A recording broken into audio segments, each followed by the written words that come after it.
Móttökurnar í Moyamba eru ekkert annað en konunglegar.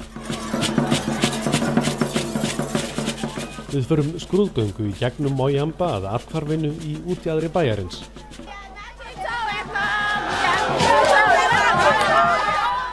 Þó að ungmennin skemmti sér ekki svona á hverjum degi, þá ríkir glaðværð í athvarfi Rauða krossins.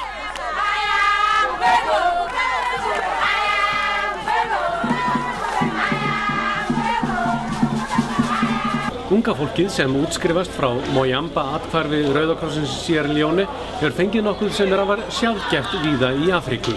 Raunverulegt tækifæri til að komast út úr vítahring fátæktar og vonleysis.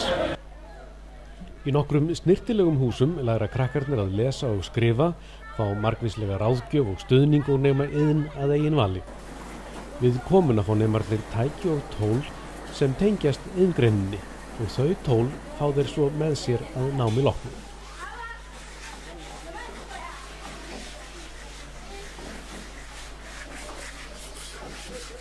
And not only on the workshop, I teach them also on the blackboard. As you can see, I draw a square, indicating this is the square, indicating the use of this square, how to use it, and they can know what exactly this means. Í þessu athvarfi sem Rauði krossinn á Íslandi kostar að fullu eru nú 100 stúlkur og 50 drengir. Flestar stúlkurnar eru með börn, þó að sumar séu ungar að árum. Nú er nýbúið að byggja lítið hús fyrir barnagæslu þar sem minnstu börnum dvelja á meðan mamma lærir. Ein stúlknanna í Moyamba er Hawa Bundu sem prísar sig sæla að hafa komist inn. I don't change my life because when I be in a village, I be dirty. Áður var ég óhamingjusöm og hirðulausum sjálfa mig og aðra, segir hún.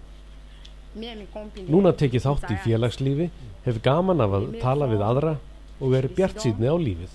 We talk to each other, so that I don't show back, I don't see big time because my village ma be sabi, I no be sabi naya.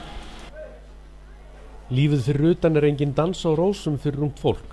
Margir krakkana í Moyamba mistu af skólagöngu á tímum borgarastyrjaldarinnar í Sierra Leone sem nú er yfirstaðinn en varpar enn skugga yfir allt þjóðlíf í landinu. Sum lenda á götunni, önnur í iðjuleysi eða þrælavinnu í námum sem hér er að finna.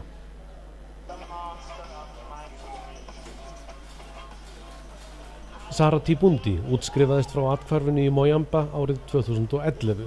Hún hefur fundið vinnu við þá iðn sem hún kaus og saumar nú á verkstæði þar sem einnig er að finna 3 skólasystur hennar.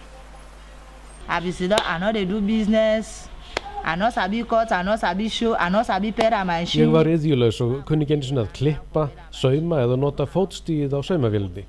Í athvarfinu lærði ég þetta allt, nema ég var ekki nógu góð að klippa, en svo lærði ég það hér og get líka saumað almennilega. Ég þakka Guði fyrir það. So I tell them thank you for that. 6 af hverjum 10 mönnum í Sierra Leone draga fram lífið á minna en $1 á dag, sem eru hinn alþjóðlegu örbirgðamörk. 4 af hverjum 10 kunni ekki að lesa og skrifa og álíka margir hafa ekki aðgang að hreinu vatni eða hreinlætisaðstöðu. Að fá tækifæri í lífinu getur verið ávísun á að komast úr örbirgð til bjargálna. Fyrir 150 ungmenni á hverju ári er dvölin í athvarfi Rauða krossins í Moyamba slíkt tækifæri.